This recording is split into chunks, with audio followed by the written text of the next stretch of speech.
Have you ever wondered what happened to 10 days in 1582? Sounds like a mystery, right? Well, it's not a ghost story. It's a piece of history that changed the way we track time. Stick around and I'll reveal how an entire decade's worth of days simply vanished, and the surprising reason behind it. Before 1582, the calendar we used was the Julian calendar, which was introduced by Julius Caesar in 45 BC. It was a leap year system that aimed to align the calendar with the Earth's revolutions around the sun. Sounds good in theory, right?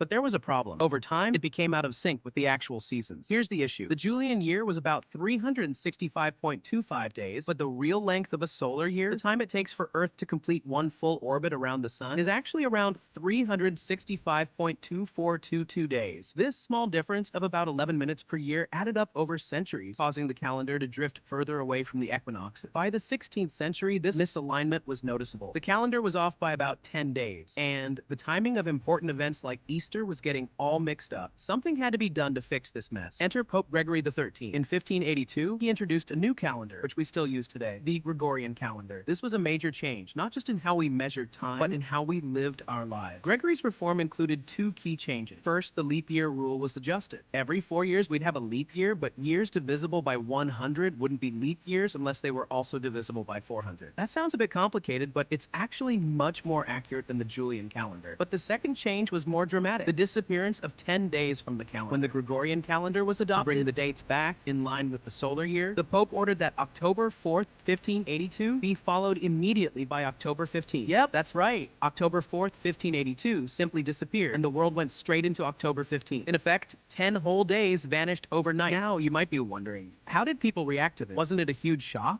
And it certainly was. The Gregorian calendar wasn't adopted all at once. In fact, it caused a lot of confusion and resistance in some places. Countries like Italy, Spain, and France quickly embraced the new system, but others, like England and much of Protestant Europe, stuck with the Julian calendar for a while longer. In fact, England didn't switch to the Gregorian calendar until 1752, almost 200 years later. This meant that while people in England were still living in 1751, Europe had already moved on to 1752. Talk about a time warp. Despite the initial resistance, the Gregorian calendar gradually became the standard worldwide, and today it's the most widely used calendar in the world. It helped synchronize our daily activities, our holidays, and our business dealings. And even though the 10 missing days were a bit jarring back in 1582, they laid the foundation for the global system we use today. So the next time you glance at your calendar, just remember that those 10 days that disappeared weren't just lost. They were a crucial part of reshaping our world's relationship with time. Thanks for watching. If you enjoyed this fun fact about history, be sure to hit that like button, subscribe for more trivia, and drop a comment below telling us what historical mystery would you like us to dive into next. See you in the next video.